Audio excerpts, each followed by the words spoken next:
Días. Bueno, quisiera agradecer a Napor esta invitación. Y cuando me planteó Eduardo que se podía inaugurar, ya que era León, mi tierra natal, bueno, pues no me he podido escaquear.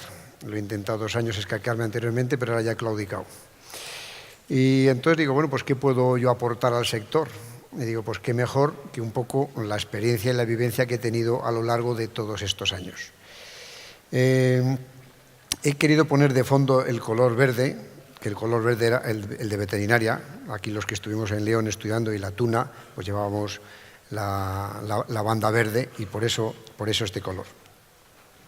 Todo empieza aquí, en la antigua Facultad de Veterinaria, donde yo estudié. Hoy es el rectorado. Aquí había, en aquellos años, en los años 78 que empecé, había 4 facultades. Estaba la de Madrid, Zaragoza, Córdoba y León.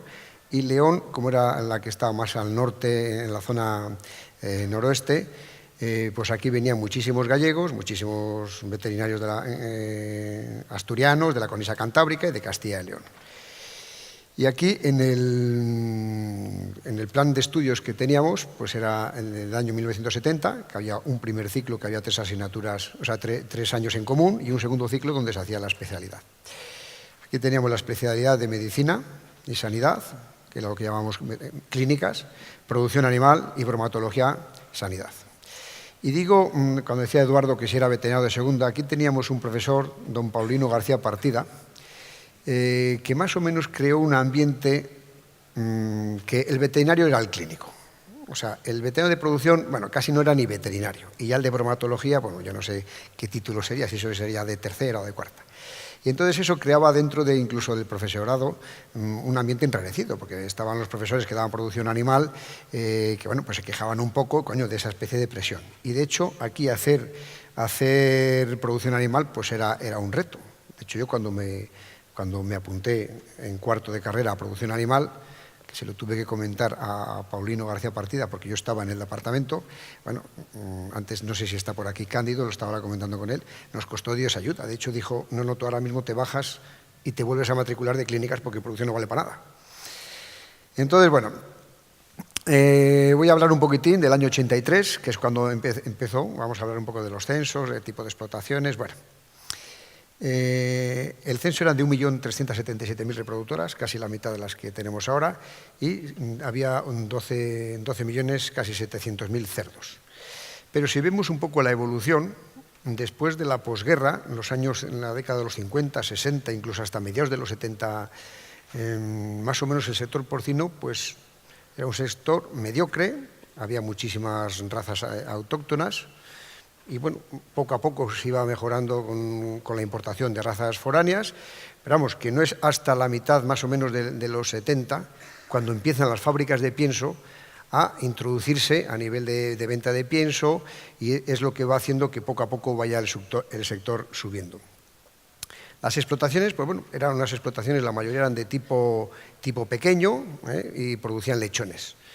Estaba muy enraigado lo que es la figura del tratante, la gente hacía los lechones se los llevaba al tratante y luego ya los vendían a gente. Fijaros que en el año 1989 la media de las explotaciones de cabezas por explotación era de 31,7. Y a los 10 años eso pasó ya a 101 cabeza por explotación. O sea, el número de reproductores o de animales por explotación pues era ridículo.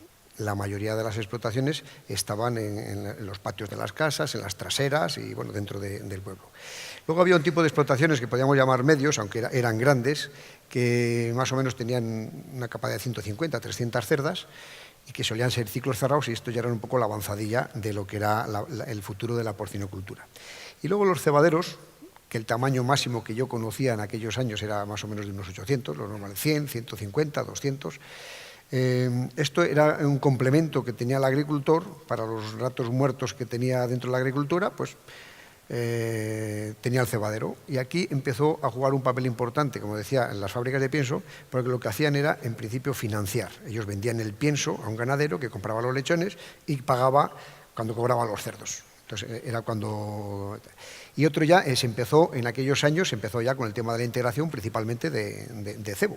que también las fábricas de pienso tenían que sacar rendimiento a las fábricas y entonces tenían que mover esa especie de consumo.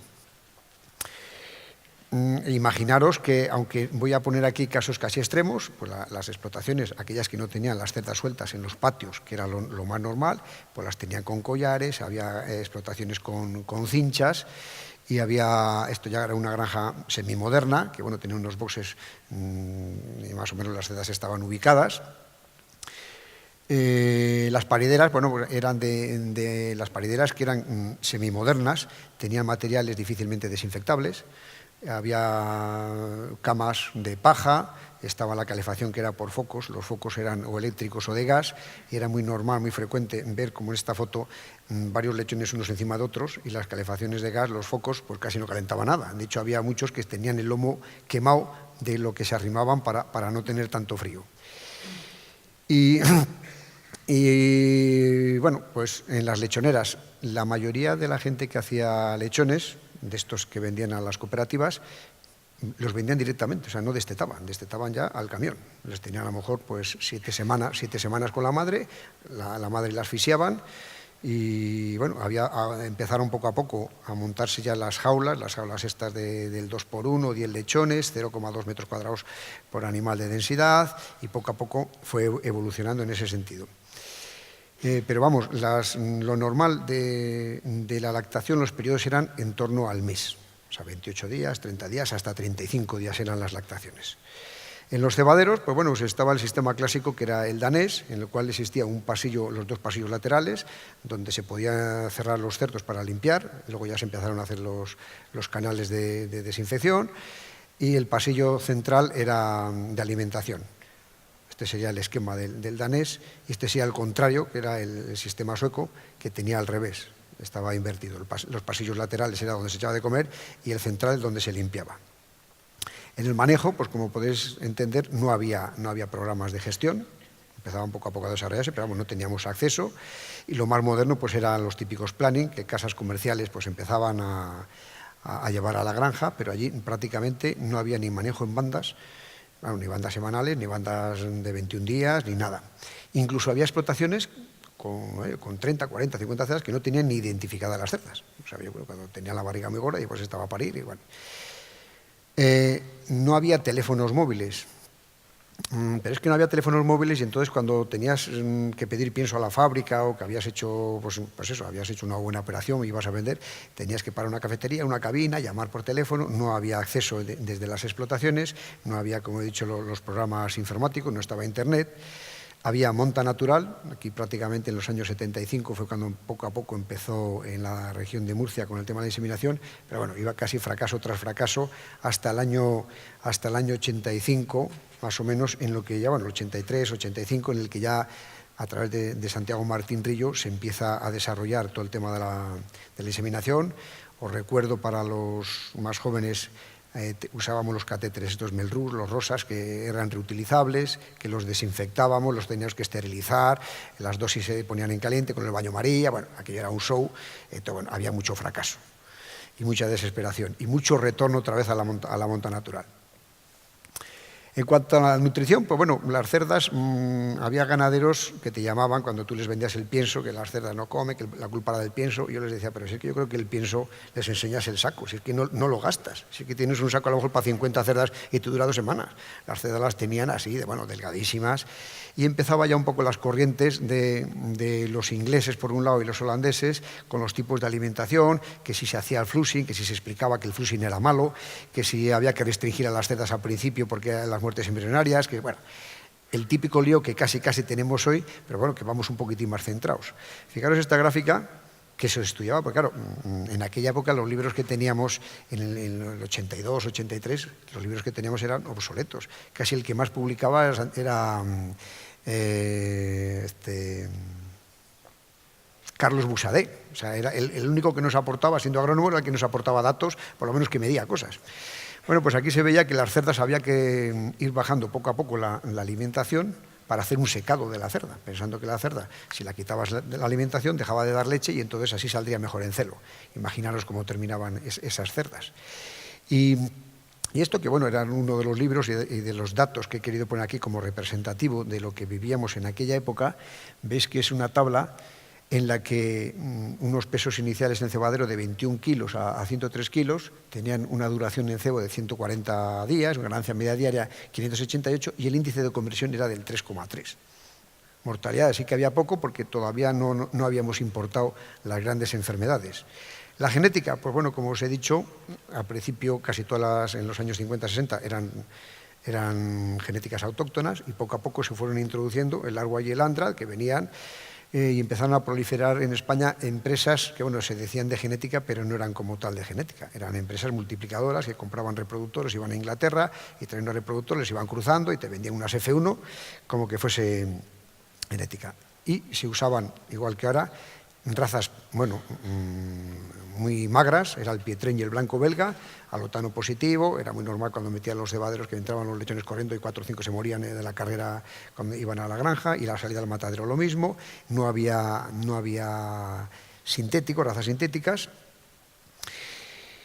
Y bueno, el tema de la sanidad, el mayor punto negro que teníamos en aquella época era los virus, la peste porcina africana. La peste porcina africana, desde los años 60 había sido un problemón en España, había acarreado unas pérdidas grandísimas, y fue en el año 80, todavía no pertenecíamos nosotros a la Comunidad Económica Europea, entonces cuando hay unas ayudas europeas para hacer un plan de lucha contra la peste porcina, y empezaron a incrementarse las ADS, a potenciarse las granjas que se llamaban protección sanitaria especial, de sanidad comprobada, empezaban un poquitín a hacer serologías, chequeos, hasta el año 89, que por fin ya España se declaró libre. La peste porcina clásica y la africana, pues bueno, cuando yo empecé era obligatorio vacunar, entonces como las vacunas funcionaban, pues no había ningún problema. O sea, simplemente era un sistema habitual de tener que, de veterinario, vacunar las explotaciones.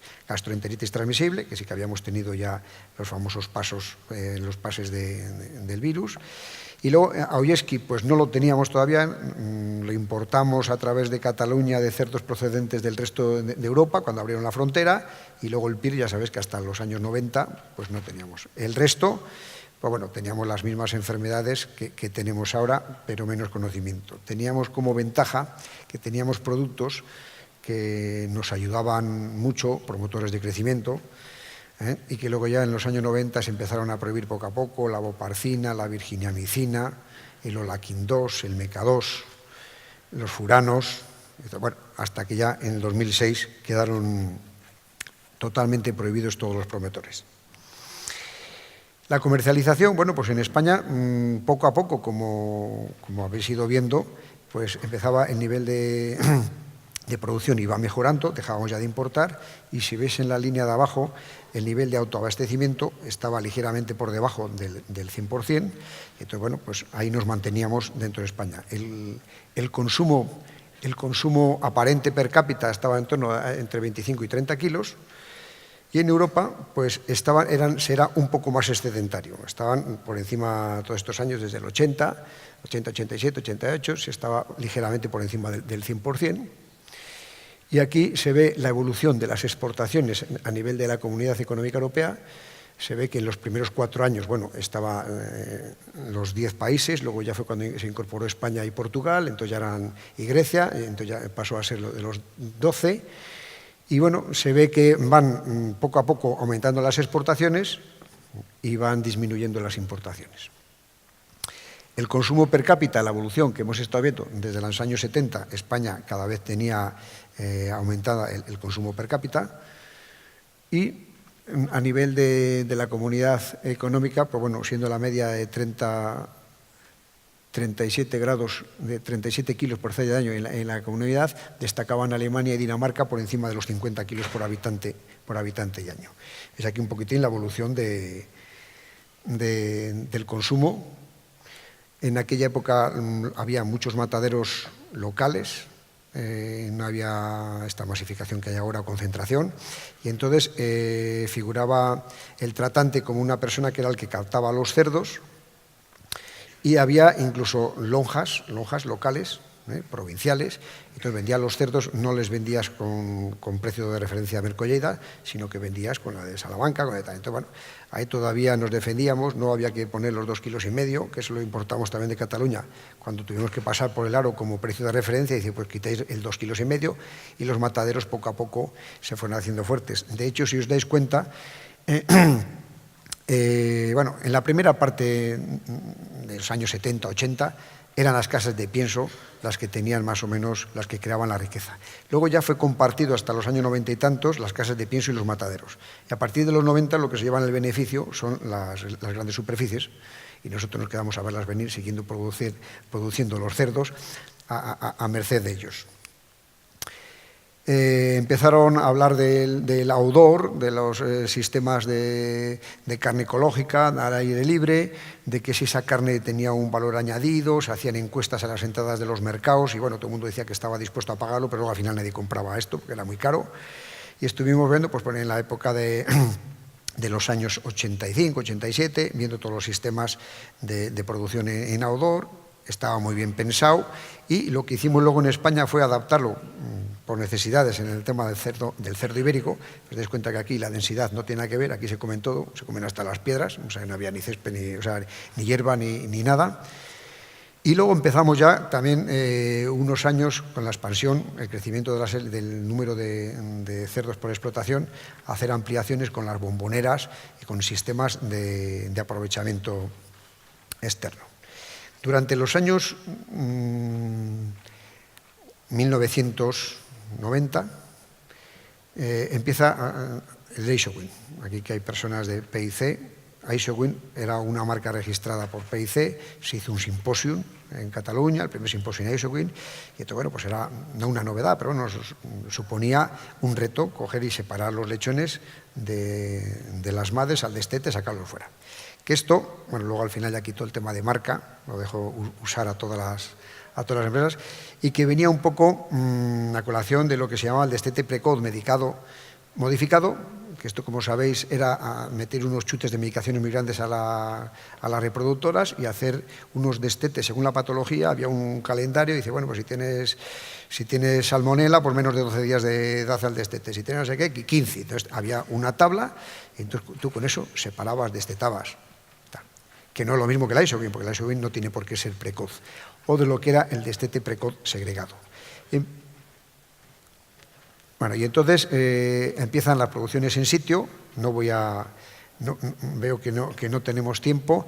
Bueno, pues hablamos de la producción de los sitios, de la Isoguin. Es que todo esto, al fin y al cabo, yo creo que ha sido lo que ha cambiado la porcinocultura en España. Todo el tema luego ya del win to finish, de los 3 sitios, orígenes y tal.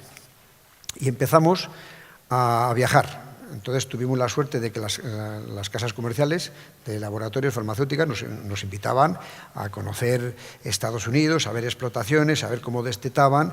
Veíamos que la Isoguin, tú ibas un año y veías que de todas las granjas sitio 1 las metían en un destete, volvías al año siguiente, veías que no, que eso ya había fracasado, entonces ya había que mirar la patología de cada granja de origen, volvías al año siguiente, entonces ya los tenían cortado en 2, porque tampoco ya tenías, no, tenemos el A y el B, o sea, que lo que quiero decir es que la evolución que ha habido con respecto a los manejos que hemos ido a Estados Unidos a aprender, pues si lo has traído y lo has importado al 100%, ha habido muchos fracasos, porque no había que creerse todo lo que veías, pero era muy típico de tú te ibas para allá. Tuvimos la suerte de en aquellos años, de que fue cuando se desarrolló en el año hasta el 2000, todo el tema de granjas en países emergentes, la producción en Brasil, como estaban en México, bueno. Y empezamos a perder en España lo que era el miedo al tamaño de la explotación. Todo el mundo que tenía las granjas de ciclo cerrado empezó a quitar todos los cebaderos, entonces ampliaban las granjas de madres y luego posteriormente ya empezaban a hacer sus pinitos en los Isoguin, y el tamaño de la explotación, pues ya íbamos perdiendo poco a poco el miedo. Y es en los años, 98, 99, y el 2000, cuando se empiezan a hacer proyectos grandes en España, de 4 granjas de 2.500, de una granja de 5.000, ya empezamos con todo esto. Y ahí pasamos en el 98, que ha sido el censo mayor de reproductoras, con 2.500.000 reproductoras y 21 millones de cerdos en total. Vemos la evolución, que ha sido importante, sobre todo en los últimos años, y yo creo que como consecuencia de todos estos sistemas de producción, de la ISOWIN, de los 2 sitios, de los 3 sitios, de mejorar la sanidad y tal. Y yo creo que hay unos hitos dentro de la producción que podríamos hablar, enmarcar dentro de lo que es la legislación, lo que es la Ley de Bienestar Animal. Todas las explotaciones que se hicieron nuevas a partir del 2003 ya tenían que cumplir esas condiciones. Eso hizo ponerse las pilas a todo el sector, empezar a trabajar con cerdas sueltas, y luego ya sabéis que luego todas las explotaciones nos hemos tenido que adaptar. El tema de la recogida de cadáveres, pues como consecuencia de todo el tema de las dioxinas y todo el tema de las encefalopatías y todo eso, la comunidad económica decide que hay que recoger todos los productos ANDAS y que eso no puede estar a libre albedrío ni manejarse. A nivel informática, yo creo que lo que a mí, por lo menos personalmente, lo que más me ha afectado ha sido la creación de la página 333 por Enric Marco, Pepe Barceló y Miquel Collell, a los cuales agradezco, creo que ha sido un aporte importantísimo a la porcinocultura. SIB al año siguiente, en el año 99, se crea, que aunque no tenía la misma repercusión, sí que era un sistema de medir tus costes con respecto a otros productores y contigo mismo. Surgió en el 2002 el BDPOR del IRTA, también como banco de datos, José Luis Noguera, luego Pedro López, Pichan, cuando vino a España, que entró directamente, bueno, primero con Proinserga y luego los temas empresariales se quedó Carlos Piñero con él, lo que está aportando a nivel de gestión de granja y lo que es a nivel de pruebas, de test que están haciendo para otras empresas y que nos están enriqueciendo. Y bueno, un poco la más antigua, OPP, con Joan San Martín, que también ha sido muy innovador en el tema de alimentación de reproductoras, de gestión global de explotaciones y la expansión que ha tenido en... A nivel de diagnóstico, pues yo tengo que romper una lanza a favor de lo que era el laboratorio Upjohn, porque fue cuando empezamos a trabajar de los seroperfiles, nos empezaron a explicar que era un seroperfil, que tú podías ver cómo estaba la situación en la granja haciendo distintos tipos de corte, o la técnica de Lisa. Ya pasamos al año pasado, 2,5 millones. Vemos aquí, se ve la evolución negativa a partir del año 2006, se empieza a hinchar la burbuja, empezamos la gente a meter cerdas y entonces llega el 2007, empieza la crisis de las materias primas, 2007-2008 va cayendo hasta el 2012 el número de cerdas. Pero sin embargo, en los cebaderos vemos que siguen cada vez, somos más productivos y se sigue produciendo más. En las ibéricas ocurre 3/4 de lo mismo. Se ve el 2007, el boom inmobiliario, todo lo que la gente que venía fuera del sector a meter cerdas ibéricas, hasta que al final hay exceso de oferta y unas pérdidas terribles en cuanto a costes de producción por las materias primas.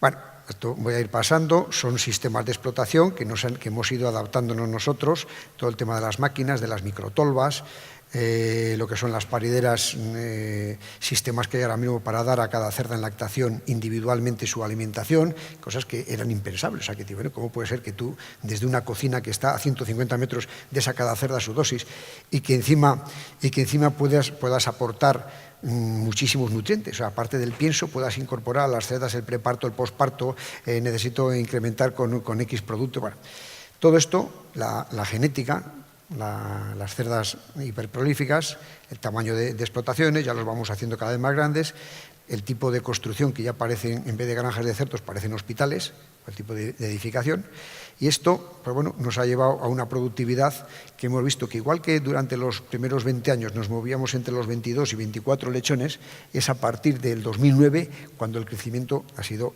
exponencial. Al igual que en la eficiencia alimenticia, en la cual vemos que también desde el 2009, a nivel de las casas de genética, las empresas de nutrición, vamos bajando los costes y los índices de conversión globales a cifras que eran irrisorias. Bueno, esto sería un poco desde el 83 lo que ha crecido, que lo importante es la productividad, cómo no ha parado, igual que el número de reproductoras ha ido cayendo, la productividad sigue creciendo.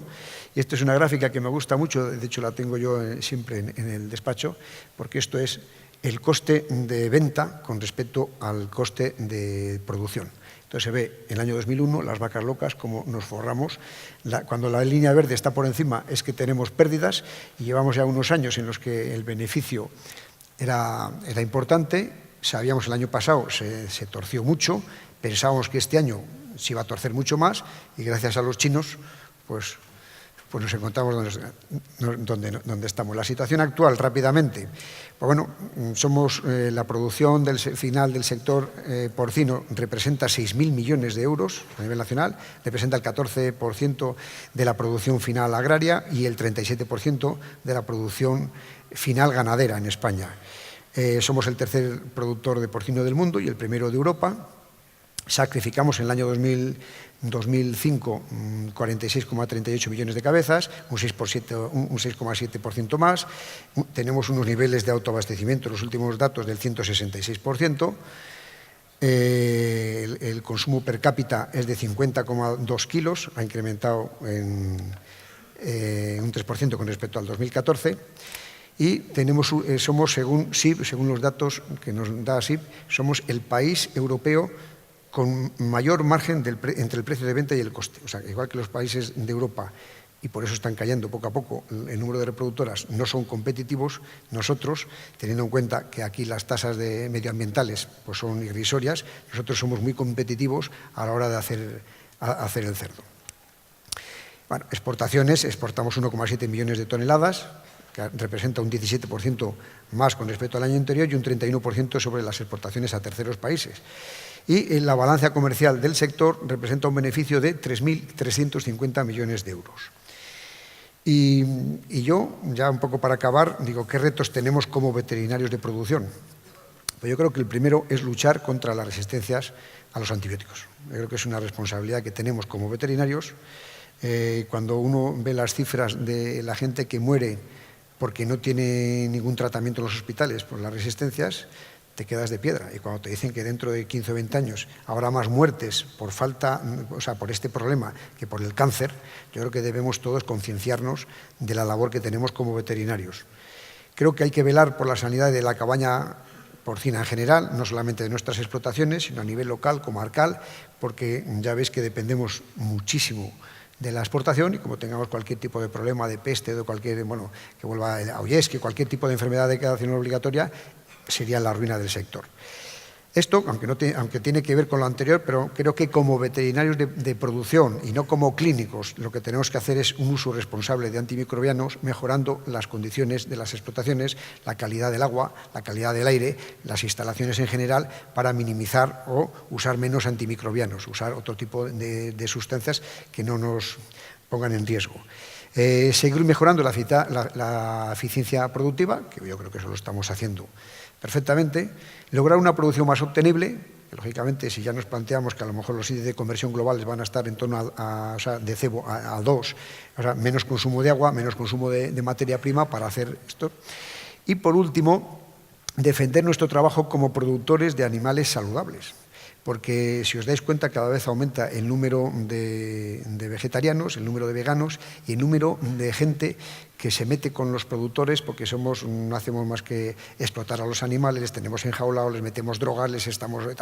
Y yo creo que lo que tenemos que defender es que nosotros hacemos unos alimentos saludables, que velamos por el bienestar animal y que no somos ningún peligro para la salud. Y con esto nada más. Muchas gracias. Espero que paséis unos buenos días aquí en León.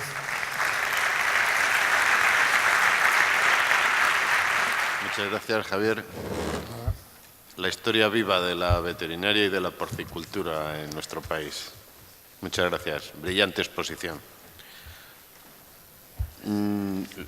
Nada menos que lo que esperábamos, ¿eh? O sea...